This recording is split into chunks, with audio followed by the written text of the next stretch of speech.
Baik, di sini saya akan mempraktekkan untuk lab navigating the Linux file system and permission settings. Jadi untuk yang praktikum lab ini tujuan kita adalah kita akan mengenal apa itu Linux file system. Oke, sebelumnya kita akan pahami dulu apa itu file system di Linux. Jadi file system di Linux itu adalah salah satu dari fitur yang populer di Linux. Linux support banyak tipe dari file system, dan khusus di lab ini kita akan fokus untuk family ext file system, salah satu file system yang umum ditemukan di dalam Linux operating system. Oke, langkah yang pertama kita launch the CyberOps Workstation VM dan buka window terminal. Jadi di sini saya sudah login di Cybersecurity Workstation, kemudian kita akan buka terminal. Lalu kita ke langkah selanjutnya, display file system currently mounted. Jadi sebuah file system itu harus di-mount terlebih dahulu sebelum dapat diakses dan juga digunakan. Dalam komputasi, mounting file system itu berarti membuatnya dapat diakses oleh sistem operasi. Memasang file system atau mounting file system itu adalah proses menautkan partisi secara fisik pada perangkat blok hard drive, SSD, pen drive, dan juga lain-lain ke suatu direktori di mana seluruh file system dapat diakses. Karena direktori yang disebutkan di atas itu menjadi root dari file system yang baru dipasang, maka direktori ini juga dikenal sebagai mounting point. Oke, kita akan mencoba menggunakan command lsblk untuk menampilkan semua device, block device yang ada di komputer. Oke, di sini ada SDA dan juga SDB. Di mana SDA ini ada dua, SDA 1 dan SDA 2, dan SDB ada SDB 1. Oke. Output ini menunjukkan bahwa CyberOps Workstation VM itu memiliki 3 blok device installed. Sedangkan di komputer saya hanya ada 2 blok ya, SDA dan juga SDB. Kalau di lab ini ada 3 blok. Nah, artinya apa? Di sini yang ada di bawah blok SDA dan juga SDB ini adalah partisi. Jika ada keterangan di sini ada disk dan juga ada part. Kalau yang SDA 1 dan SDA 2 ini merupakan partisi, sedangkan SDA dan SDB ini merupakan disk. Oke. Kemudian kita juga mendapatkan informasi untuk size-nya. SDA ini size-nya 23,4 GB, sedangkan untuk partisi SDA 1 ini hanya 1 MB, kemudian SDA 2 23,4 GB. Lalu untuk SDB ini ukurannya hanya 1 GB, dan di partisi lagi SDB 1 itu 1023 MB. Oke. Lanjut kita akan menggunakan command mount untuk menampilkan informasi lebih detail dengan untuk yang file system saat ini yang di mount di CyberOps Workstation VM. Oke, kita ketikkan mount. Oke, maka kita mendapatkan beberapa banyak informasi di sini ya. Kemudian kita akan run the mount command again, tapi kali ini kita menggunakan pipe untuk mengirimkan output dari mount ke grep untuk memfilter output dan menampilkan hanya root file system. Jadi pertama kita change directory dulu, cd ke root. Oke, setelah kita change directory, lalu kita lakukan apa saja. Di sini ls-l. Oke, di sini adalah file-file yang ada di root directory. Kemudian ada pertanyaan di sini, apa artinya output itu dan kenapa where are the listed files physically stored, di mana file itu secara fisik disimpan. Maka jawabannya adalah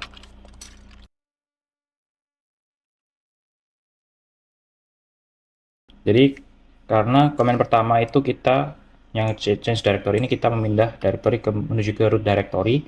Nah, root directory ini adalah highest level of file system, jadi file system dengan level yang paling tinggi.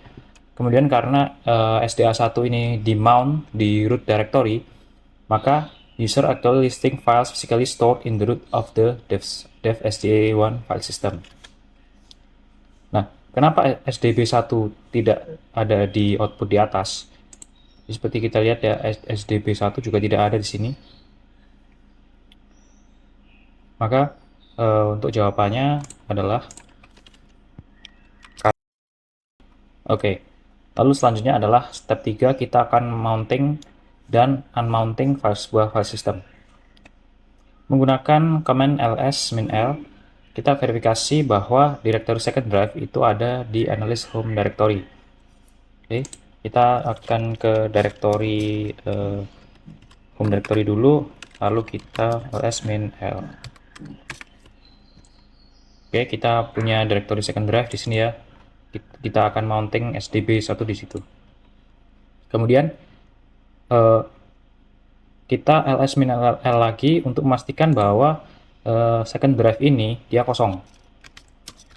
-l second drive. Oh, sorry. ls -l second drive. Oke, jadi total 0 ya. Jadi dapat dipastikan bahwa second drive ini kosong. Lalu kita akan menggunakan command mount untuk mount dev sdb1 ke second drive. Jadi caranya menggunakan sudo mount dev sdb1 second drive. Sudo mount dev sdb1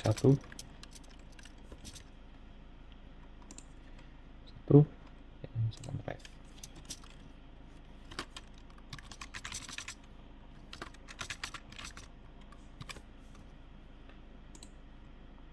Oke, seperti ini kita enter.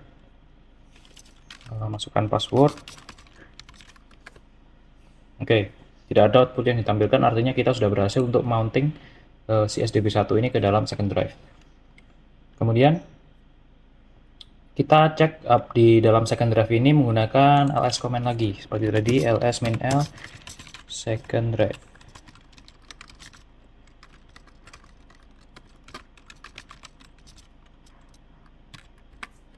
Oke, ada ya. Jadi di sini ada total 20 dari yang sebelumnya kosong, sekarang sudah ada isinya, di mana itu tadi adalah sdb1 yang sudah kita mounting ke dalam second drive. Kemudian ada pertanyaan di sini, kenapa direktorinya sudah tidak lagi kosong? Di mana file yang tadi disimpan? Kemudian untuk jawaban dari pertanyaan ini, oke, jadi setelah kita mount, home analyst second drive ini menjadi entry point ke file system yang secara fisik disimpan di dev sdb1. Oke, sekarang kita akan coba untuk melakukan command mount grab dev sd ya. Jadi kita akan mount grab dev sd. Oke, seperti itu. Maka di sini ada sda2 on type ext4 real time dan sdb1 sekarang sudah ada di home analyst second drive. Jadi sudah benar ya, kita mounting tadi di second drive sudah tertulis di situ. Oke, lalu sekarang kita akan unmount atau unmount sebuah file system. Itu caranya mudah, kita tinggal ketikkan sebaliknya tadi sudo unmount umount, maksud saya umount dev sdb1.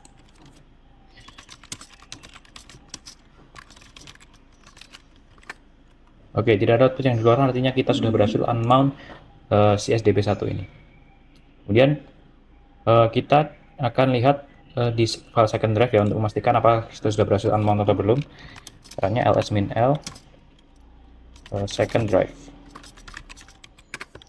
Nah, total 0, artinya second drive sudah kembali kosong, artinya kita sudah berhasil untuk unmount.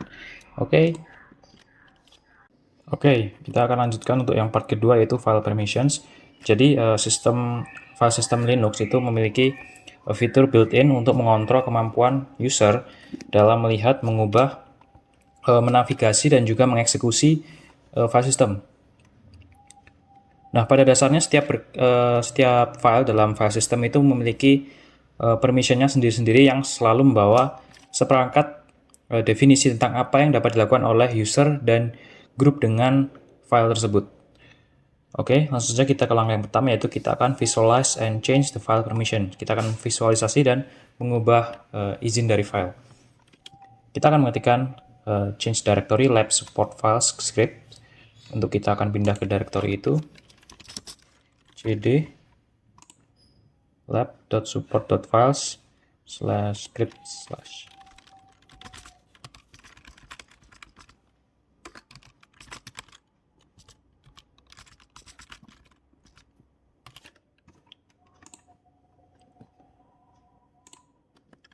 Oke. Nah, kita sudah berhasil untuk pindah directory. Oke, selanjutnya kita menggunakan ls-l untuk mengetahui isinya. Oke, sini adalah isi dari file permissionsnya ya. Jadi ada banyak di sini, ada SIOPS MN, file server configuration, startbox sh. Oke, lalu ada pertanyaan di sini, consider the SIOPS MN file itu adalah contohnya. Siapa owner dari file tersebut dan grupnya apa?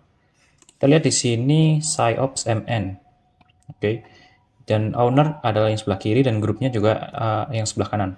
Jadi ownernya analis, grupnya analis. Jadi kita bisa menjawab. Oke. Selanjutnya pertanyaannya, the permission for SIOPS MN are RW/RR. Apa artinya itu?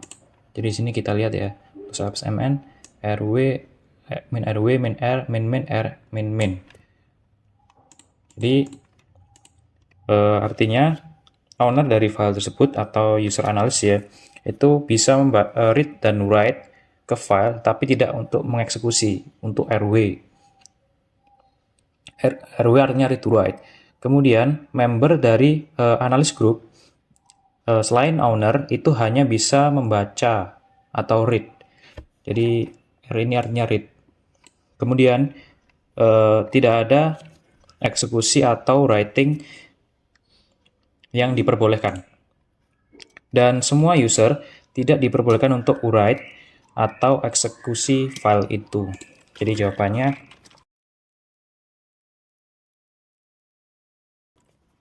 oke. Kemudian selanjutnya ada comment touch. Touch itu comment yang very simple and useful, yang dimana itu mengizinkan quick creation of an empty text file. Jadi kita akan bisa membuat text file yang kosong dengan menggunakan touch. Menggunakan command maksudnya touch di directory /mnt. Jadi kita akan membuat caranya seperti ini, touch /mnt misalnya di sini kita kasih nama my new file.txt ya, my new file.txt.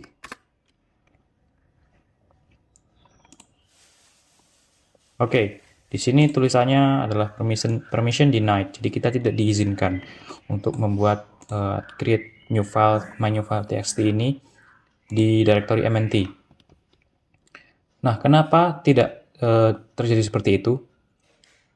Jadi kita untuk pertanyaan lab ini list the permission, ownership, dan juga konten dari directory mnt, dan juga jelaskan mengapa hal itu bisa terjadi. Jadi kita akan menggunakan command option admin d untuk list permission dari parent directory-nya. Oke. ls min ld /mnt. Oke, di sini drwr xr min x to root ini ya, mnt. Hasilnya akan sama seperti ini. Oke, maka jawabannya adalah jadi dari mnt directory ini yang punya izin yang memiliki directory mnt adalah root user dengan permission ini ya, drwr min xr min x, dan karena itu hanya root user yang diizinkan untuk write atau mengeksekusi file itu. Kemudian pertanyaan selanjutnya, apa yang bisa dilakukan untuk touch command agar bisa successful, agar bisa berhasil? Maka jawabannya adalah command kita bisa tambah sudo ya, untuk kita berperilaku sebagai root user untuk bisa menambahkan menggunakan command touch ini, atau kita bisa mengubah modifikasi izin dari directory mnt ini. Kemudian ada command chmod. Nah, komen ini digunakan untuk mengubah sebuah izin dari file atau directory. Jadi seperti sebelumnya, kita akan mount dev sdb1, partisi sdb1 ke analyst second drive. Oke. Caranya kita akan ketikkan ini ya, sudo mount dev sdb1 second drive.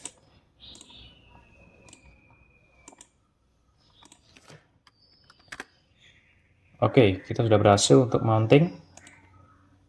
Lalu kita akan mengubah directory second drive dan kita akan list konten apa aja yang ada di dalamnya. cd second drive. Oke, lalu ls min l. Oke, sudah berhasil ya kita mounting di sini. Kemudian selanjutnya pertanyaannya adalah what are the permission of the myfile.txt file. Jadi di sini permissionnya untuk myfile adalah min rw, min rw, min r, min x. Jadi kita bisa jawab untuk pertanyaan ini. Oke. Kemudian selanjutnya kita akan menggunakan command chmod untuk mengubah permissions dari myfile.txt. Caranya kita mengetikkan sudo chmod 665 myfile.txt. Sudo chmod 665 myfile.txt.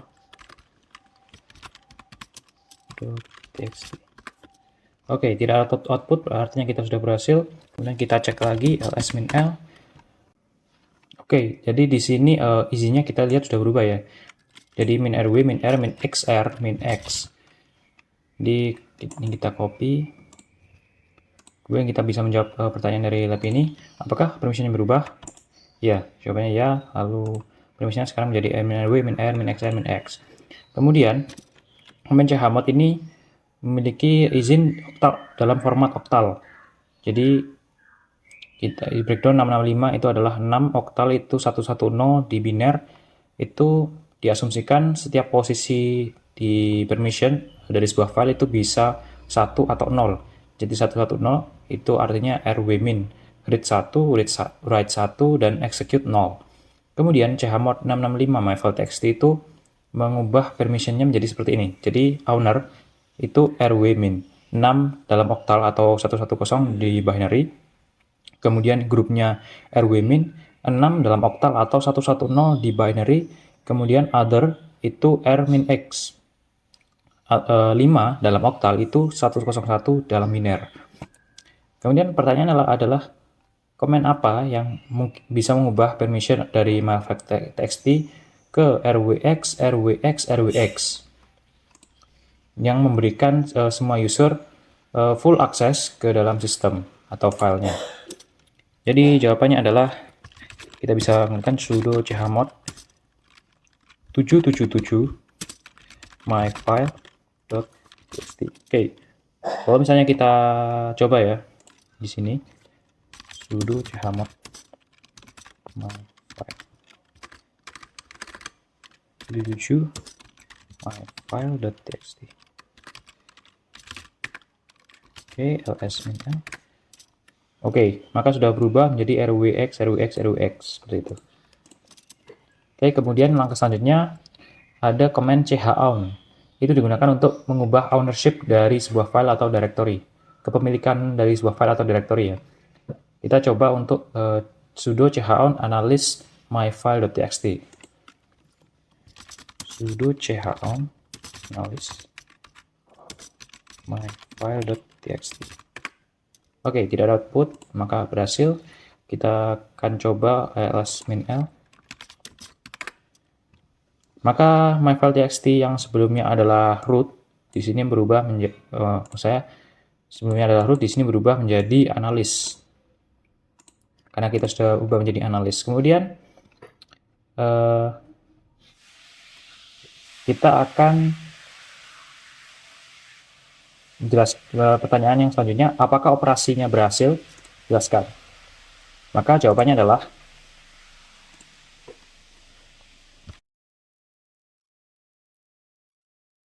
oke, jadi jawabannya adalah ya. Jadi analis sekarang adalah owner dari file itu dan permissions itu set ke 665 seperti sebelumnya. Dan itu mengizinkan owner dan user di grup root untuk memberi perubahan di dalam file. Oke, angka yang kedua kita akan bahas directory and permissions. Jadi kita akan kembalikan ke directory home analyst lab support files ini ya. Files, kita copy dan kita lihat ls-l nanti. cd paste ls-l. Oke. Kemudian bandingkan izin antara directory malware dengan mininet service file. Apa perbedaan antara bagian awal dari malware dan juga mininet service? Jadi sini ada malware, kemudian ada mininet service. Sini ada perbedaannya di bagian awal ya. Dari permissionnya di sini untuk malware drwxr minxr minx, sementara untuk mininet service minrwxr minxr minx. Maka jawabannya adalah kemudian ada perbedaan lagi satu yang mendasar di sini ada huruf D untuk yang malware, sedangkan untuk mininet service tidak ada.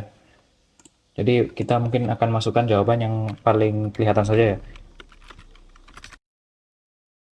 Oke. Lalu apa artinya huruf D di awal baris itu mengindikasikan bahwa file type itu adalah directory dan bukan file. Jadi D itu stands for directory. Dan perbedaan lainnya adalah permissionnya di execution bitnya, seperti yang kita lihat tadi. Jika file itu memiliki execution bitnya nyala, maka dia bisa dieksekusi oleh sistem. Directory itu berbeda dengan files dalam hal eksekusi. Oke, kemudian kita akan membahas tentang part 3 yaitu symbolic links dan other special file types. Jadi kita tahu bahwa ada beberapa tipe file di Linux OS dan karakter pertama di setiap file yang ada di dalam ls-l itu menunjukkan tipe dari file tersebut. Jadi ada 3 tipe yang berbeda untuk files di Linux, termasuk subtypes-nya dan karakter mereka. Yang pertama ada regular files, biasanya diawali dengan strip atau minus tanda ini ya. Ini yang termasuk readable files atau text files, binary files yang termasuk programs, kemudian image files dan juga compressed files. Kemudian tipe yang kedua adalah directory files, itu biasanya diawali dengan huruf D dan itu adalah folders ya. Kemudian yang tipe yang ketiga itu special files, itu termasuk block files, biasanya diawali dengan huruf B, yaitu file yang digunakan untuk mengakses hardware fisik seperti mount points ke akses hard drive. Kemudian yang kedua ada character device files, diawali dengan huruf C. Itu adalah files yang menyediakan serial stream dari input-output. Contohnya terminal itu adalah contohnya. Kemudian ada pipe files, diawali huruf P. Itu file yang digunakan untuk pass information, di mana byte pertama itu adalah byte yang keluar. Jadi first byte, first out, first byte in, first byte out. Atau bisa dikenal dengan FIFO, first in, first out. Kemudian ada symbolic link files atau diawali dengan huruf L. Jadi file yang digunakan untuk link dari file lain atau directory yang lain. Ada 2 tipe, symbolic link dan juga hard link. Kemudian ada socket files diawali huruf S, di mana file ini digunakan untuk pass information dari aplikasi ke aplikasi yang digunakan untuk komunikasi over network. Oke, kita akan examine file types ya. Jadi kita akan ls-l untuk di home analyst directory. Kita akan pindah directory dulu. Jadi oke. ls-l. Oke, di sini ada dd dan juga ada minus ya. Artinya di sini ada regular files dan di sini ada directory. Oke, kemudian produce a listing of the dev directories, go to the middle to the output and notice how the block files begin with a B. Oke, jadi kita akan ls ke dev. Oke, di sini ada C, kemudian ada ini sangat panjang ya. Ada L, ada D, ada B, terus ada ya. Jadi itu adalah tipe filenya. Kemudian symbolic link dalam Linux itu adalah seperti kalau di Windows itu shortcut ya. Jadi ada dua tipe link di Linux, symbolic link dan juga hard link. Perbedaannya apa? Jadi perbedaannya kalau symbolic link itu point to the file name or another file, and hard link itu point ke konten dari another file. Jadi kalau symbolic link itu dia merujuknya ke file name-nya atau nama filenya dari file lain. Kemudian kalau hard link itu dia merujuknya ke konten, lebih ke isi konten dari file lain itu. Jadi kita bisa create dua file menggunakan echo simbolik ke file 1.txt. Echo simbolik file 1.txt. Oke, berhasil. Selanjutnya kita akan cat file 1.txt-nya. Maka harusnya dia akan mengambilkan simbolik sama seperti yang kita echo tadi. Kemudian selanjutnya itu untuk simbolik link. Kemudian kalau kita echo hard ke file 2.txt.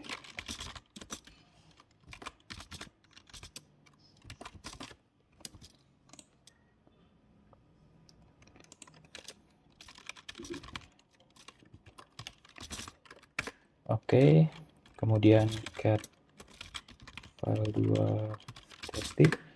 Oke, di sini kita punya dua file ya. File satunya isinya simbolik, file 2 isinya hard. Oke, yang selanjutnya kita menggunakan command ln-s untuk membuat simbolik link ke file 1 dan juga ln ke hard link untuk file 2. ln-s ke file 1.txt, file 1 simbolik.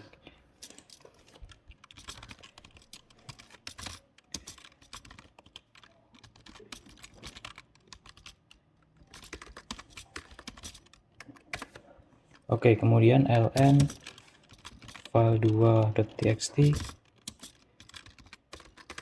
file 2 hard.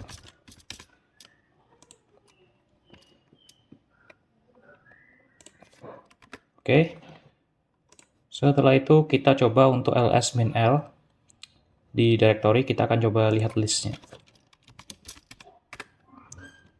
Oke, di sini kita ada file 1.txt dan file 2.txt. Kemudian di sini ada file 1 simbolik di point ke file 1.txt dan ada file 2 hard. Yang artinya apa? Kita notice bahwa file 1 simbolik itu adalah simbolik link dengan awalnya adalah line dan pointer ke file 1.txt ya, seperti ini. Awal file simbolik kemudian di point ke file 1.txt. Nah, file 2 hard itu tampaknya seperti regular file karena faktanya itu memang regular file yang terjadi karena di point ke same inode on the hard disk drive as file 2.txt.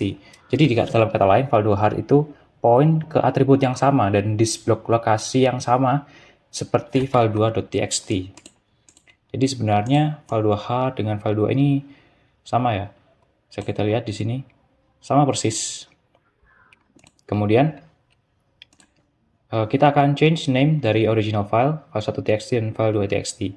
Dan kita lihat bagaimana dia efeknya ke link filenya. Oke, kita ganti nama, kita ganti new seperti ini ya. mv file 1.txt ke file 1 new txt. mv file 2.txt file 2 new. Oke, setelah itu kita coba cek cat file 1 simbolik. Cat, dimana harusnya dia pointingnya ke file 1 ya. Itu simbolik. Maka dia mungkin return no such file or directory karena kita sudah mengganti nama dari file 1.txt ke file 1 new.txt. Sekarang kalau misalnya kita ke file hardnya ya, Maka cat file2 hard. Oke, dia muncul hard, artinya dia berhasil pointing ke file 2 txt, padahal kita sudah ganti nama filenya menjadi file 2 new. Jadi dia tetap berorientasi ke konten dari si file 2 itu, bukan ke namanya. Nah, pertanyaannya adalah, what do you think would happen to file2 hard if you open a text editor and change in the file to new txt? Maka jawabannya adalah, jadi mengubah konten dari satu file itu juga akan mengubah konten di file yang lain, karena mereka berdua itu akan pointing ke inode yang sama dari hard disk drive. Oke, lalu ada refleksi di sini. Jadi perizinan dan kepemilikan atau permission tadi dan ownership dari sebuah file itu adalah dua aspek yang paling penting dari Linux. Dan keduanya juga merupakan penyebab masalah yang umum terjadi. Sebuah file yang memiliki hak akses atau kepemilikan yang salah itu tidak akan tersedia bagi program yang perlu mengaksesnya. Dan pada skenario ini, program biasanya akan rusak dan kesalahan akan terjadi. Oke, mungkin itu saja praktikum lab kali ini, yaitu Navigating the Linux File System and Permission Settings. Sekian dari saya, mohon maaf apabila ada kesalahan. Terima kasih, saya Gusti Gratia.